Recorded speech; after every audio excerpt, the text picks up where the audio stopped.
Proceedings వచ్చిన దళిత బంధు లబ్ధిదారులకు వెంటనే గ్రౌండింగ్ ప్రక్రియ పూర్తి చేయాలని కోరుతూ సోమవారం నల్గొండ నియోజకవర్గ దళిత బంధు సాధన కమిటీ ఆధ్వర్యంలో జిల్లా కలెక్టర్ కార్యాలయం ఎదుట ఒకరోజు దీక్ష చేపట్టారు. ఈ సందర్భంగా మాజీ ఎమ్మెల్యే కంచర్ల భూపాల్ రెడ్డి హాజరై దీక్షకు మద్దతు తెలిపారు. ప్రొసీడింగ్స్ వచ్చిన దళిత బంధు లబ్ధిదారులకు వెంటనే గ్రౌండింగ్ ప్రక్రియ పూర్తి చేయాలని కోరుతూ సోమవారం నల్గొండ నియోజకవర్గ దళిత బంధు సాధన కమిటీ ఆధ్వర్యంలో జిల్లా కలెక్టర్ కార్యాలయం ఎదుట ఒకరోజు దీక్ష చేపట్టారు.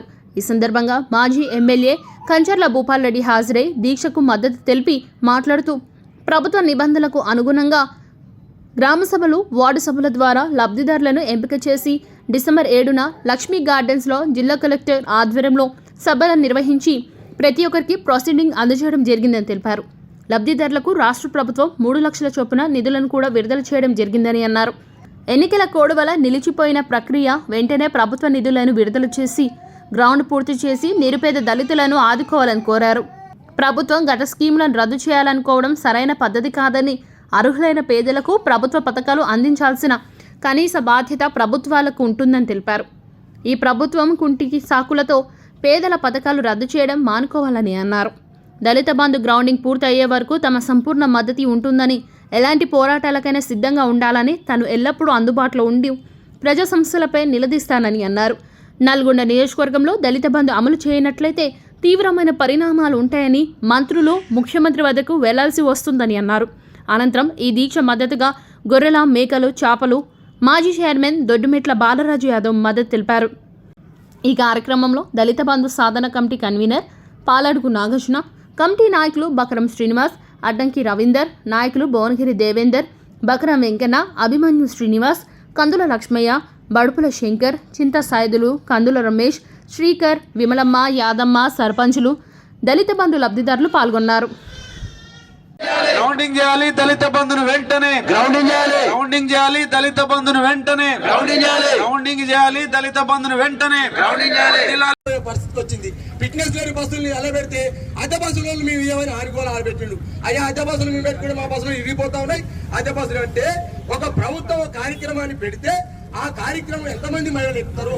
ఒకవేళ మాకు అనుభవం ఉంది కదా, మరి కర్ణాటక ఆల్రెడీ పెట్టింది కదా, మరి అనుభవం ఎడిపోయింది రాయడం మీది. ఇలా దళిత బంధు లాంటి పథకాలను తీసేసి మా దళితుల జీవితాల్లో మట్టి కొడుతూ, ఒకవైపు యాదవ్ కుటుంబ సోదరుల జీవితాల్లో మట్టి కడుతూ ప్రభుత్వంలో ఉన్నటువంటి తర్వాత అంటలు తయారు చేసేది పెట్టుకున్నారు, టెంట్ హౌస్లు పెట్టుకున్నారు, షాపులు పెట్టుకున్నారు, కిరాణా షాపులు పెట్టుకున్నారు. రకరకాలుగా వాళ్ళు ఇవాళ సంతోషంగా ముందుకు పోతున్నటువంటి క్రమాన్ని మీకు తెలియజేస్తా ఉన్నాను, తెలియపరుస్తూ ఉన్నాను. మరి అట్లనే మన నియోజకవర్గానికి కూడా 1100 మందికి సంబంధించినటువంటి మరి దళిత బంధు మరి స్కీమ్ని మనకు అలాట్ చేయడం జరిగింది. నేను కూడా వెంటనే మరి గ్రామాల వైజ్గా, మండలం వైజ్గా ఎక్కడికెక్కడ గ్రామ సభలు ఏర్పాటు చేసి మరి ఎక్కడ కూడా ఇబ్బంది కాకుండా ట్రాన్స్పరెంట్గా మరి వారందరికీ ఇచ్చినటువంటి సందర్భాన్ని మరి మీకు అందరు కూడా తెలియజేస్తున్నా. మరి ఒక్కొక్క గ్రామంలో వారినే కూర్చోబెట్టి వారిని ఇంట్లో ఎవరు కూడా ఎక్కడ కూడా రూపాయి అవినీతి జరగకుండా డైరెక్ట్ వారి ద్వారానే నిర్ణయం చేసి వారినే అధికారుల ద్వారానే నిబంధనల ప్రకారం మరి నిర్ణయం తీసుకొని రావడం జరిగింది. అట్లా ఆగింది. కానీ 1056కు సంబంధించినటువంటి ఏదైతే 10 లక్షల రూపాయల స్కీమ్ ఏదైతుందో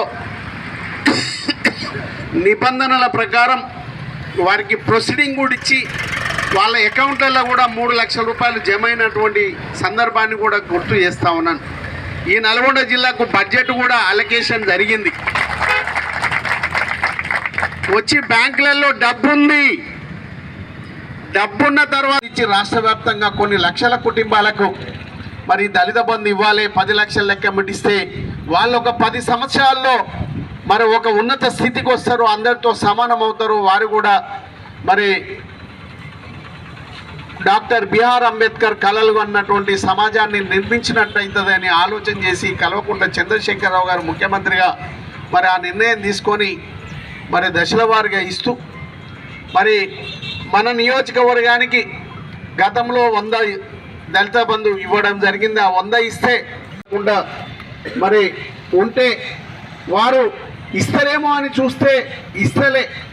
మీ అకౌంట్లోకి వెళ్ళి ఎట్లా తీసుకుపోవాలని ప్రయత్నం చేస్తున్నారు. ఇప్పుడు మీ అకౌంట్లో వేసినటువంటి 3 లక్షల రూపాయలు మీకు తెలియకుండానే మీ దగ్గర ఉన్నటువంటి అకౌంట్ బుక్కుని, తర్వాత మీకు సంబంధించినటువంటి ఆ యొక్క నెంబర్స్ని మీతోటి సంతకాలు పెట్టించుకొని ఆ వచ్చిన బడ్జెట్ మళ్ళీ రిటర్న్ తీసుకుపోయే ప్రయత్నం చేస్తూ ఉంది సోదరులారా. మర్చిపోయి దాని మీదనో దీని మీదనో అని సంతకాలు పెట్టారు. గొప్పదీసి పెడితేనే మీ పైసలన్నీ పోతాయి, రిటర్న్ పోయే పరిస్థితి ఉంటుంది. కాబట్టి ఎందుకంటే నల్లగొండ నియోజకవర్గంలో దళిత బంధు 1056 మందిని ఒక పథకం పద్ధతి ప్రకారంగా ఏ రకంగా ప్రారంభిస్తారో అదే రకంగా గ్రామ సభలు జరిపి వార్డు సభలు జరిపి 1056 మందిని సెలెక్ట్ చేసి జిల్లా కలెక్టర్ గారి ఆధ్వర్యంలో లక్ష్మీ గార్డెన్లో డిసెంబర్ 7వ తారీఖు నాడు ప్రొసీడింగ్లు ఇవ్వడం అనేది జరిగింది. ప్రొసీడింగ్లు ఇవ్వడంతో పాటు 1055 ఇంటూ 3 లక్షల చొప్పున నల్లగొండ జిల్లా కలెక్టర్ గారి ఖాతాలో కూడా డబ్బులు వేశారు. అందుకనే మేము ఈ ప్రభుత్వాన్ని డిమాండ్ చేస్తున్నాం. ప్రభుత్వాలు మారినంత మాత్రాన దళితులు మారలేదు. దళితులనే ఉన్నారు. ఏ ప్రభుత్వం వచ్చినా ఇచ్చేది దళితులకే, స్కీము అమలయ్యే దళితులకే. కాబట్టి ఈ ప్రభుత్వాన్ని డిమాండ్ చేస్తున్నాం. మరి గౌరవ రేవంత్ రెడ్డి గారు కూడా చెప్పారు, మేము ఆన్గోయింగ్ ప్రాజెక్టులన్నీ కూడా అమలు చేస్తామని చెప్పాడు. మరి మేము మాట నిలబెట్టుకోమని అడుగుతున్నాం. నిజంగా నిరుపేదలు ఉన్నటువంటి దళితులందరూ కూడా ఇప్పటికీ గత కొన్ని రోజులుగా ఆందోళన చేస్తూ ఉన్నారు. మీరు న్యాయంగా దళితులకు ఇవ్వాల్సినటువంటి ఈ దళిత బంధు స్కీమ్ కోసం వీళ్ళు ఇప్పటికే కొంత కొటేషన్లు కూడా తెచ్చుకున్నారు. కోళ్ళ ఫారం కానీ, కారు కానీ, లేదా దుకాణం పెట్టుకోవడానికి కొటేషన్లు తెచ్చుకొని వాటి చుట్టూ తిరుగుతున్న పరిస్థితి కనిపిస్తుంది. కాలయాపన చేయకుండా న్యాయంగా రావాల్సినటువంటి ఈ దళిత బంధు స్కీమ్ను అమలు చేసి వెంటనే గ్రౌండింగ్ చేయాలని చెప్పి ఈ సందర్భంగా ప్రభుత్వాన్ని కోరుతున్నాం. లేని పక్షాన ప్రభుత్వ సంబంధించినటువంటి మంత్రుల దగ్గరికి వస్తాం, అదే రకంగా హైకోర్టుకు వెళ్తాం. అవసరమైతే నల్లగొండ నుంచి ముఖ్యమంత్రి రేవంత్ రెడ్డి దాకా పాదయాత్ర చేయడానికి కూడా 1056 మంది వెనక్కి ఓరు. ఈ పథకాన్ని వెంటనే అమలు చేసి గ్రౌండింగ్ చేయాలని డిమాండ్ చేస్తా ఉన్నాం. గ్రౌండింగ్ చేయాలి, దళిత బంధును వెంటనే గ్రౌండింగ్ చేయాలి. గ్రౌండింగ్ చేయాలి, దళిత బంధును వెంటనే గ్రౌండింగ్ చేయాలి. గ్రౌండింగ్ చేయాలి, దళిత బంధును వెంటనే గ్రౌండింగ్ చేయాలి. దళిత బంధు స్కీమును ఏర్పాటు చేసి దళిత బంధు స్కీమ్ కింద ఎంపికైనటువంటి కుటుంబాలు నల్గొండ నియోజకవర్గానికి సంబంధించి 1055 కుటుంబాలు ఏదైతే ఉందో ఎంపిక కాబడినటువంటి కుటుంబాలు అతి నిరుపేద కుటుంబాలనే ఎంపిక చేయడం జరిగింది. ఈ దళిత బంధుకు ఎంపిక అయినటువంటి కుటుంబాలని ఆ పార్టీ ఈ పార్టీ అనే షాకులు చెప్పి నీరు కార్చకుండా ఎవరి అయినా ఏ ప్రభుత్వం ఉన్నా కానీ దళితులకు చెందే విధంగా దళిత బంధు నిధులను విడుదల చేసి దళిత బంధు స్కీమ్కు గ్రౌండింగ్ చేసి మాకు ఏదైతే పెట్టుకోవాలని తలుచుకున్నామో దళిత బంధు కింద ఎంపిక కాబడినటువంటి వాళ్ళము ఏదైతే యూనిట్ పెట్టుకోవాలని అనుకున్నామో అట్లాంటి యూనిట్లు పెట్టుకొని మేము వ్యక్తిగతంగా ఉపాధి పొందడానికి చాలా ఆశతో ఉన్నాం. అది గమనించి ఇప్పుడున్న సీఎం రేవంత్ రెడ్డి గారు దయతో కానీ మీరు అన్ని విధాలుగా దళితులు అంటే దళితులే, ఏ పార్టీ అయినా దళితులే, మీరు ఈ స్కీముని కంటిన్యూ చేసి మా దళిత బంధు నిధులను విడుదల చేసి మేము పెట్టుకోవాలనుకుంటున్న యూనిట్లను పెట్టుకొని మా కుటుంబాలు మేము బాగుపడతాయని చెప్పి మీరు కూడా గుర్తించి ఈ నిధులను విడుదల చేసి మాకు ఆల్రెడీ ఇంతకుముందు విడుదలైనటువంటి నల్గొండ కలెక్టర్ అకౌంట్లో ఉన్నటువంటి నిధులను కూడా ఒక్కొక్క యూనిట్కు 3 లక్షల రూపాయల చొప్పున ఏదైతే విడుదలై ఉన్నాయో వాటిని తీసుకునే విధంగా హోల్డ్లో పెట్టకుండా వాటిని తీసుకునే విధంగా మిగతా అమౌంట్ను కూడా 10 లక్షలకు సంబంధించిన మిగతా అమౌంట్ను కూడా విడుదల చేసి మేము ఆ యూనిట్లు పెట్టుకొని వ్యక్తిగతంగా బాగుపడటం కోసం మీరు కూడా సహకరించి ఆ యూనిట్లు విడుదల చేసి మమ్మల్ని ఆదుకోగలరని కోరుతున్నాం. అదేవిధంగా దళిత బంధు స్కీముని పేరు మార్చి మీరు కూడా అంటున్నారు అంబేద్కర్ అభయస్థం కింద ఒక్కో దళిత కుటుంబానికి 12 లక్షలు ఇస్తామని చెప్తున్నారు. కానీ ఇప్పుడు ఎంపికైనటువంటి కుటుంబాలకు 10 లక్షల రూపాయలు మొదటగా విడుదల చేసి వాళ్ళకు అవకాశం కల్పించి మిగతా వారికి కూడా అభయస్థం కింద 12 లక్షల రూపాయలు కూడా విడుదల చేసి ఈ స్కీమ్ను నీరు గార్చకుండా కంటిన్యూ చేసి దళిత కుటుంబాలని ఆదుకోవడంలో మీరు ముందుండాలని మేము ఆలోచించవలసిందిగా కోరుతున్నాం.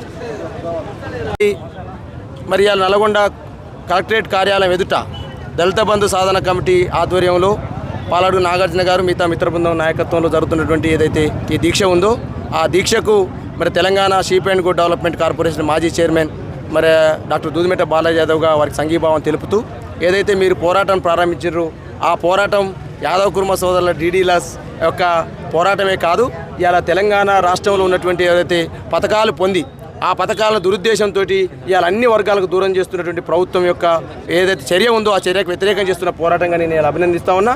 మీరు చేసిన పోరాటం అట్టడుగు వర్గాల బీద వర్గాలకి ఏదైతే అందుతున్న పథకాలని ఇలా మరి రాక్షసంగా మరి నిరంకుశత్వంతో ఏదైతే తీసేసిందో ఆ తీసేస్తున్న పథకాలకు ఇలా మరి ఏదైతే జరుగుతున్న దాడిపైన చేస్తున్నటువంటి ధర్నాగా దీక్షగా నేను ఇలా అభివర్ణిస్తా ఉన్నా. ఖచ్చితంగా ఇలా రాష్ట్ర వ్యాప్తంగా ఉన్నటువంటి అన్ని వర్గాల ప్రజలు కూడా ఇలా ప్రతిపక్షాలు కూడా మీ యొక్క ధర్నాను మీ దీక్షను చూసి ఇలా ప్రేరణ పొందుతూ ఉన్నవి. ఖచ్చితంగా ఎందుకు ఈ వర్గాలకి ఇట్లా అన్యాయం చేస్తుంది ఈ ప్రభుత్వం అని చెప్పేసి ఆలోచన స్థితికి ఇలా మీరు వచ్చినారు. మొదటగా మీరు మంచిగా వినతి పత్రం ఇచ్చినారు కలెక్టర్ గారికి, తర్వాత డాక్టర్ బాబాసాహెబ్ అంబేద్కర్ దగ్గర ప్లకార్డ్తో నిరసన తెలిపినారు. ఈరోజు ఇలా దీక్ష చేస్తూ ఉన్నారు. భవిష్యత్తులో మీ పోరాటానికి మరి అలా తెలంగాణ మరి గొర్రెల పెంపకందారుల సంఘం తరఫున కూడా రాష్ట్ర వ్యాప్తంగా బీఆర్ఎస్ మా పార్టీ నుంచి కూడా మీకు మెచ్చిన మద్దతు ఉందని చెప్పేసి కూడా అధికార పత్రిక తెలియజేస్తా ఉన్నా. ఖచ్చితంగా ఇంకొక అంశం కూడా తెలియజేస్తా ఉన్నా. ఇలా ఈ యొక్క దళిత బందే కాదు, ఇలా గృహలక్ష్మి, అదేవిధంగా బీసీ బంధు, అదేవిధంగా యాదవ్ కుర్మ సోదరులకు సంబంధించిన డీడీలు, ఇవన్నీ ఒక పథకం ప్రకారమే ఇలా పేదలకు అందకుండా చేస్తూ ఉంది. ఈ పేదలపైన ఈ యొక్క ప్రభుత్వ దమనకాండను నిరసిస్తూ రాష్ట్ర వ్యాప్తంగా మేము కూడా వారు జరిగేటువంటి ఆందోళన కార్యక్రమాల్లో మేము కూడా భాగస్వామ్యం తెలియజేస్తా ఉన్నాం.